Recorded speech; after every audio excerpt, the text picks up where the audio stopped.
Hello everybody, good evening and welcome to the United Stand. I'm Mark Goldbridge and this is your latest Manchester United news as we react to the news that Marcus Rashford is available for as little as £40 million and maybe even cheaper. Plus, we react to Ruben Amorim's press conference which finished a few minutes ago where basically he has said he's got to work with what he's got. Unlike other managers before him, he's got to get the best out of what he has.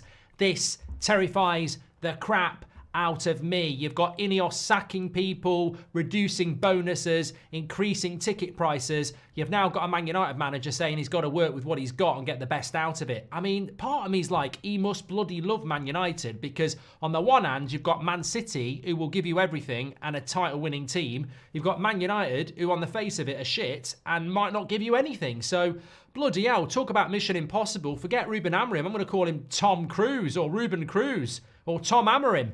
Yeah, he's got a lot to do, hasn't he? But lots to get into. Let's hit the headline. It wasn't from the press conference. Interestingly enough, I mean, Beth asked the question. She was out there in Czech Republic, asked the question about does he have to sell to buy? Great question. We also got some stuff from Malacia as well. But there was no question about Marcus Rashford from anybody. Nobody asked the Marcus Rashford question. Now, I don't know whether that was they didn't feel they'd be a good answer or they were told not to do it. I don't know. But there was definitely no question about Marcus Rashford. However, what has come out in the last few minutes from Chris Wheeler, now remember Chris Wheeler has been on the channel before, Manchester United correspondent for the Daily Mail, was very good around the Jared Branthwaite deal. He has come out tonight and said that Manchester United would take £40 million for Marcus Rashford. What we're also hearing is Man United may take even less. There is no interest. So putting it out there that they take 40, they're hoping that some people will come in and go, there's 35, which they probably would take. So, I mean, look, this is very, very interesting because we were talking about this yesterday. I think I said 40 million. I might have even said 30. But when you look at it as pure profits and you look at it as his wage, you've got to engage teams to want to buy Rashford and make it attractive. So how low do you go with your transfer fee before somebody comes in and goes, well, we can pay the wages because the transfer fee is cheaper than normal. So I think that's the beginning of that. It's the sticking your bait in the water and saying 40 million and seeing if anybody out there, because there's always a price for everybody. I mean, look, if you said that Anthony's available for 2 million, somebody would buy him. We all think our players aren't available, but they are. If you offered, as I said, if you offered Anthony up for 2 million, you'd probably get a load of clubs ringing up saying it's worth doing it. So it's about finding the price where people start to get interested. And then if you can generate interest, you might be able to bump the price back up a little bit. So look, at 30 million, Arsenal under Arteta might think I can get more out of Rashford than Man United have. Fresh start. Look at what's happened with Sancho. Look, Sancho, exactly the same, 25 million. That was enough to get Chelsea interested. We weren't going to get 45 million. So I think that is a clever idea from Manchester United. Push the price down until you get interest. And as I said, if you're PSG, Marcus Rashford comes with a lot of status. He is a very popular player. In a branded football world, he is like Mbappe. It's not always about how he performs on the pitch. He has got a big brand around him. And if you take Marcus Rashford to a PSG or a Bayern Munich or an Arsenal or wherever else you want to talk about, it will create a stir. You will sell shirts. You will get interest. And if you can make him play better than he is at United, which to be honest wouldn't take too much, and get him settled on football again, it could be a worthwhile deal. I mean, at United, he's our star player. I think at another club where he's not the star player, he could be quite a contributor. But look, let's wait and see what happens with it. Vinny says the Rashford talk is boring and bordering on obsession. Vinny, guess what? YouTube is free and your life is yours to lead. Go and eat grass outside if it makes you feel better. We're talking about a news story that just broke in the last 20 minutes. So what do you want me to do? Vinny, what do you want me to talk about? Do you want me to talk about the weather? We're going to talk about Ruben Amorim's press conference in a moment, but this is breaking news and it's a significantly cheap, reduced price and it makes sense. So if your brain can't wrap yourself around that, off you go and start chomping on that green stuff in your garden. If you've got one, which I doubt, unless you're still living at home. I'll buy Rashford to help United. I don't have a club, but he can come and work with me and do stuff, says Parker. 40 million and a Brucey bonus of Anthony for free. Bargain. Look what you could have won, says Rob Taff. And hey, Mark, hope you're well. Today's my birthday, says Danny O. Happy birthday. We're about to talk about Ruben Amorim's comments. They're very, very interesting. I'm under the weather today. No 10 o'clock show. Had to sleep in. A few things going on. Managed to do a show around 2 o'clock. I'm going to try and do this in a watch along and then get back to bed. I nearly chopped my bloody finger off as well. That's under a plaster at the moment. I was basically putting a TV up, and you know the wires. I was using this encasing, which is the same colour as the wall. So I think I'm really clever. I put the wall mount up, I put the TV up, and putting the cables in, and I needed to saw a bit of plastic. Went like that. The plastic, as I was sawing down, it slid off the plastic straight across my finger. Took 3 big saw blades across my finger. When I looked at it, I thought I couldn't move my finger. I thought you've took half your finger off. Fortunately, that's not the case. I can bend it, but bend it like Beckham. But yeah, I nearly passed out again. So yeah, just not a great day. We have these days, don't we? How about Garnacho being behind the team leaks, says Vinny. Vinny, he's not behind the team leaks. You're trying to... I'm more intelligent than you, Vinny. You can't stand talking about a news story. You're bored of that. And now you think, I know, I'll try and entrap Goldbridge into telling me who the leak is. Swivel on it. You're not going to know who it is, but it ain't Garnacho.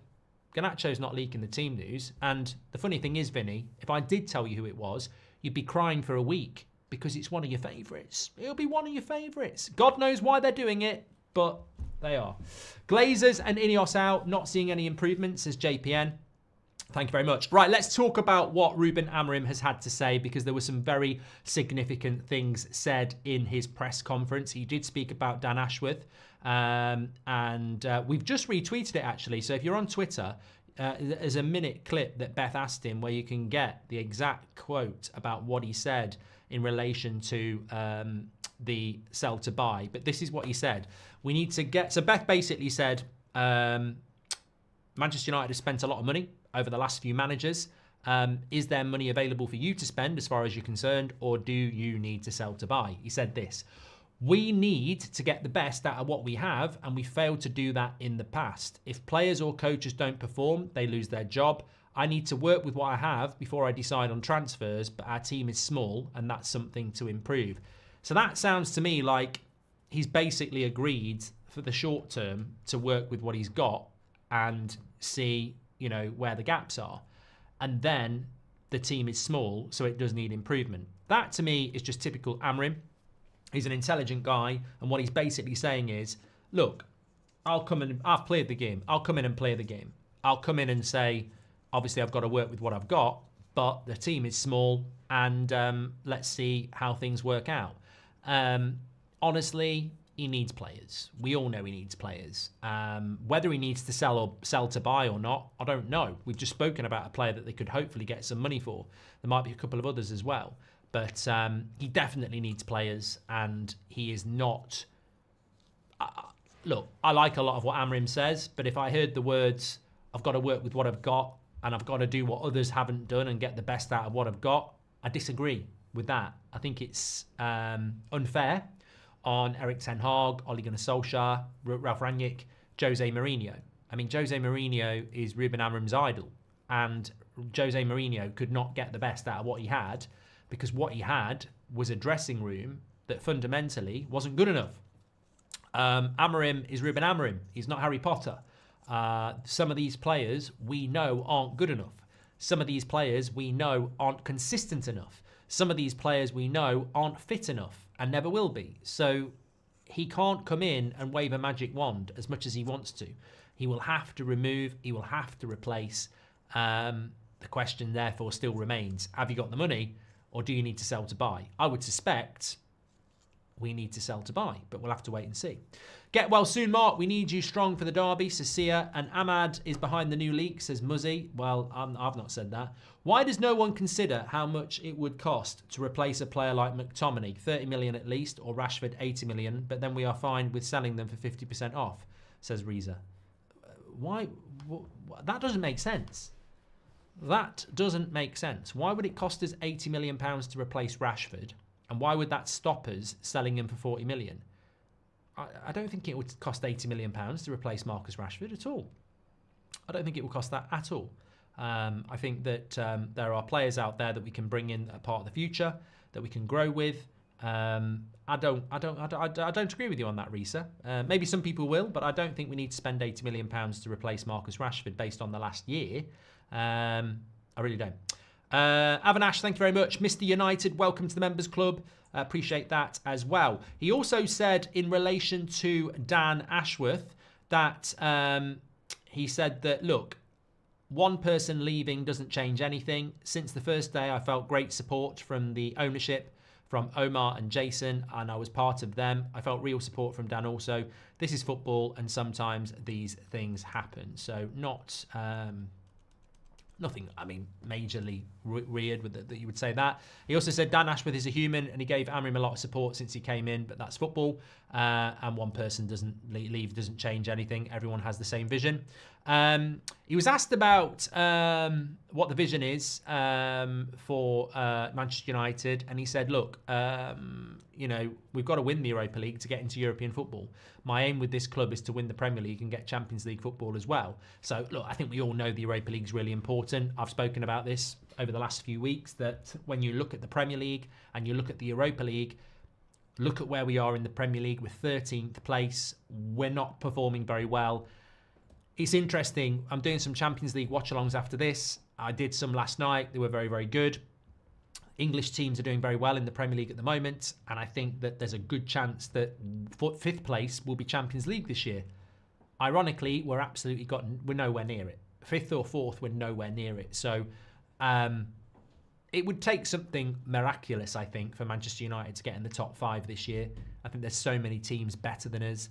But however, I look at the Europa League, nobody can drop down. I was watching Leipzig last night. They've lost 6 games out of 6 in the Champions League. I don't know how they've managed to do that, because they've got some fantastic players like Sesko, Gardner, Nusa, Openda, many others. They would ordinarily be dropping into the Europa League and making the Europa League harder. Nobody drops into the Europa League this year. So what's in it is in it. And beyond Spurs and a couple of others, it's a far easier task to win the Europa League than it is to get top 4 or 5 in the Premier League at the moment. So we have to take this very, very seriously. And I think we will. Malacia also spoke to as well. He said he's happy and can already see improvement from Bodo Glimt to Arsenal game in his own game. I mean, specifically, Beth asked the question that you've been out of football for 18 months, and obviously there's a road to recovery there, but what's the road to getting back to your best? I mean, 18 months out of football is a long time. You're going to question your own ability. Even the game of football can move on a lot in 18 months. So it's interesting that he says that he's feeling the improvement game to game. Amorim said that he'll start tomorrow, which I think is very important in relation to the derby. I think people like Malacia being fit, as opposed to a certain Luke Shaw, really helps us, because we are playing 2.5 days after this game in the Europa League, and we want some freshness for the derby. I mean, look, I'm not going to say that we're going to beat Man City. I think Man City will beat us. But the way Man City are playing at the moment, obviously they're a better team than us, but the way they're playing at the moment, there's a vulnerability there. I don't think there's a vulnerability at the Etihad if we go there with a tired team. But I think if we go with half a team that's not played on Thursday night, then I think we might have a chance. Yeah. He was also asked about transfers in January.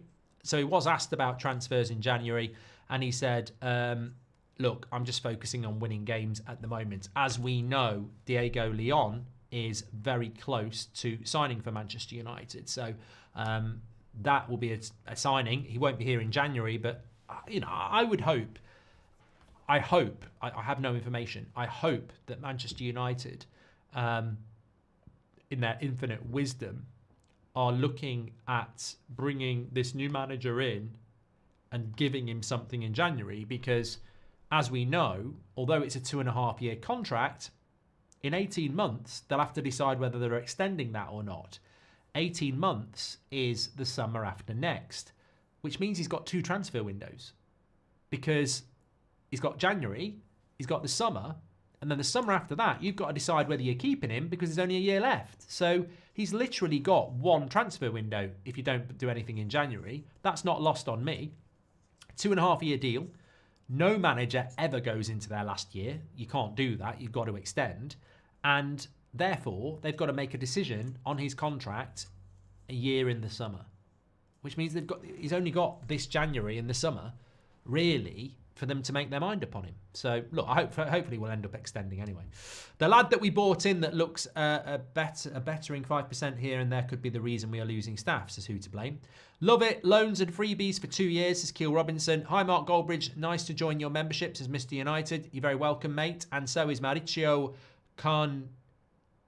Ilaro. I've probably got that completely wrong, but welcome to the Members Club, pal. In your opinion, do you think the fan base will be patient enough with Amorim, or will they be calling for him to be out by the season's end?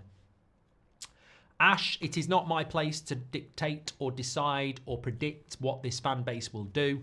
I've certainly been against some of the things that some of our fans have said and done with managers over the last couple of years, and the way they speak about players. So everybody is free to make their own opinion. I think we saw after the Forest game on Saturday, certain ex-players, beginning with the drip, drip, drip, about, oh, he shouldn't be playing this player, he shouldn't be playing that player. So, of course, I think the media, the ex-players and certain fans will turn, because sometimes it's in their interest to do that for clicks and, views and whatever.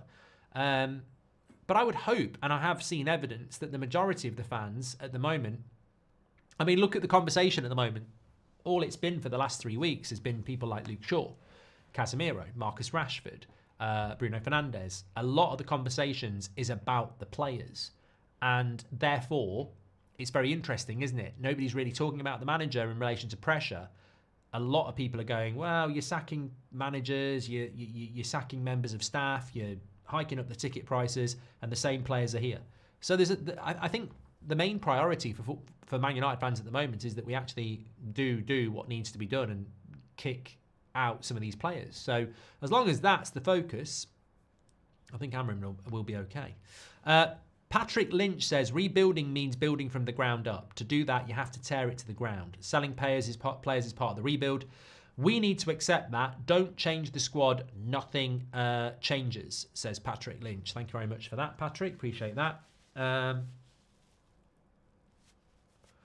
Ario's been a member for 55 months. How many years is that? It's easily 4.5. That's absolutely incredible. Can we get a shout out for Ario? He says, I love you, Mark. Only pushback I have is open heart surgery. It's happened, but it's been botched. Completely messed up. Spending patterns at this club. Yeah, I mean, I don't think we've actually had open heart surgery, really. I think we've let a couple of players go, like De Gea and Varane and Martial, where their contracts were running down, and we've tried to pretend that's ruthless. It's not ruthless if a player's leaving anyway. It's like somebody who's at a house party that you don't want them there, and as they pick up their coat and leave and walk down the street, and you know they're out of earshot, you go, well, I told them, everyone, come on, party time. And they were leaving anyway because we didn't renew their contracts. It was that wasn't ruthless.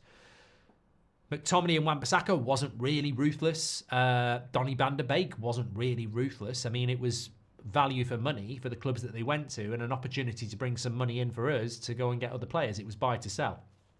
Ruthless is removing problems that look like you can't remove them. So, I listened to last night's show. You said fans pit Rashford against Garnacho. No, we just know Rashford's poor. Like you wanted McTominay out, Rashford's attitude isn't good enough for United. Contradiction, says Boop. No, I don't agree. I don't disagree with you, mate. I don't like Player FC going against each other. I've said that many a time before. Artak Gaming says, Ugarte looked decent in a team full of crap. Now fans say he's better than Casido. We deserve all that is happening to us. Idiots. Yeah, we overhype and we overshite, really.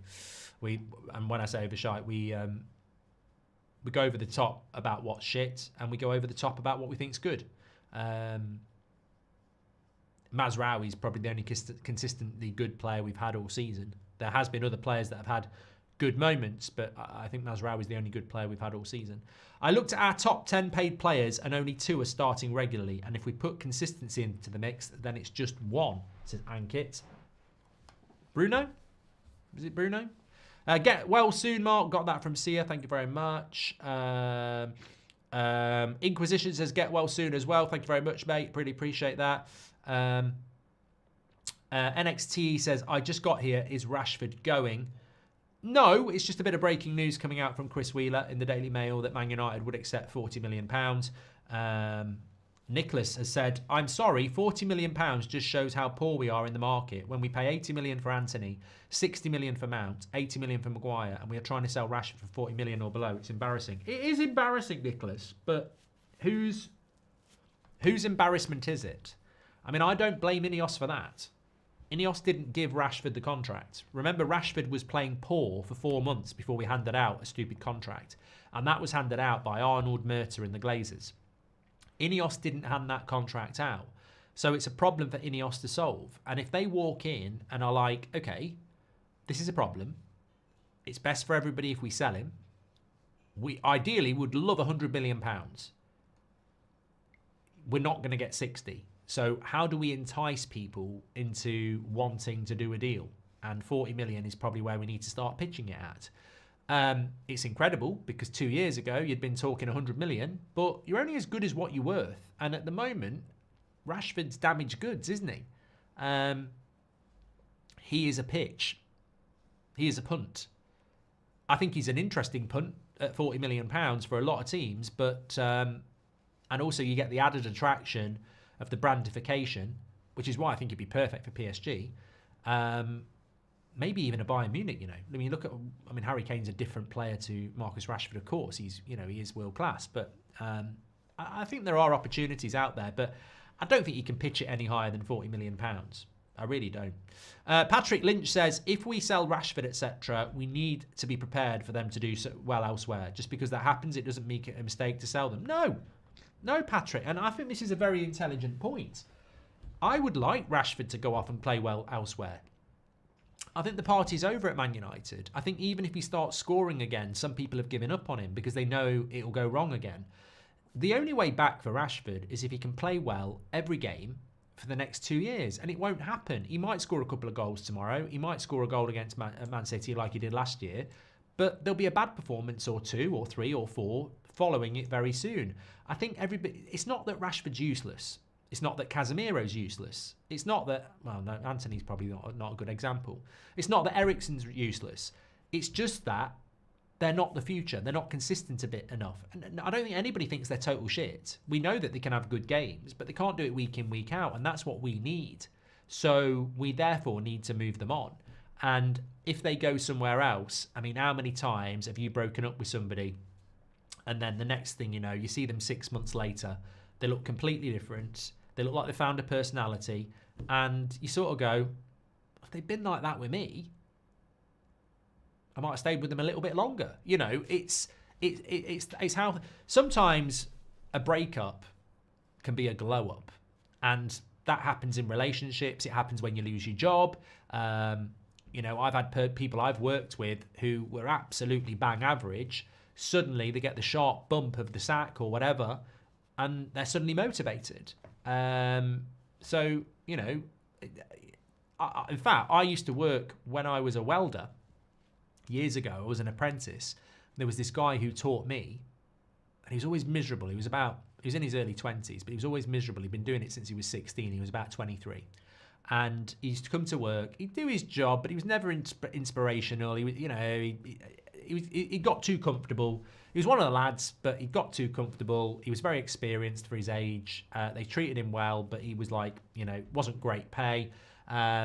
Effectively, one Christmas, he came back in the new year. He said, you know what? I've took a loan out. I'm starting my own business.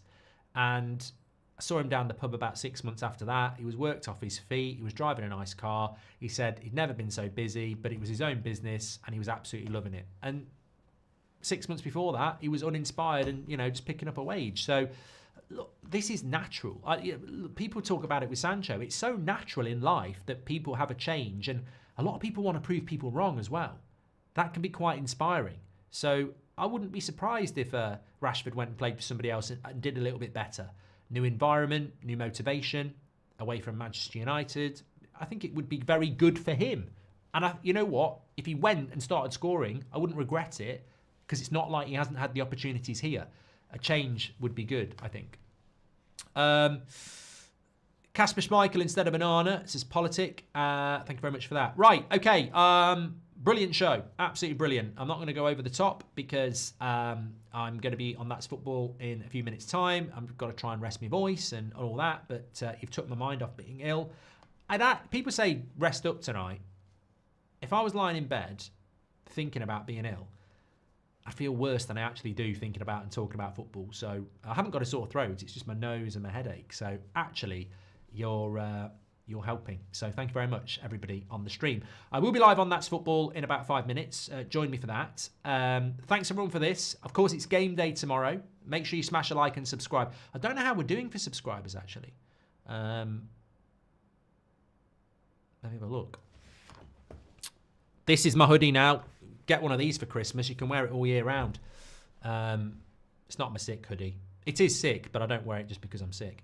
We're closing in on 984. We're about 200 subscribers away. So keep subscribing. Bottom right-hand corner. Trying to get 2 million for around New Year, maybe even Christmas. So make sure you share the video and subscribe. Thank you, everybody, for watching. My computer's on a go slow here, but nothing new there. Thank you, everybody, for watching. Absolute legends. Loving the shows at the moment. Some really good conversations. And looking forward to continuing the either-or chat and a bit of football in a few minutes' time if you can join me on That's Football. If not, back tomorrow. We will have a 10 a.m. show tomorrow, and I will be on it. Thanks for watching. Take care.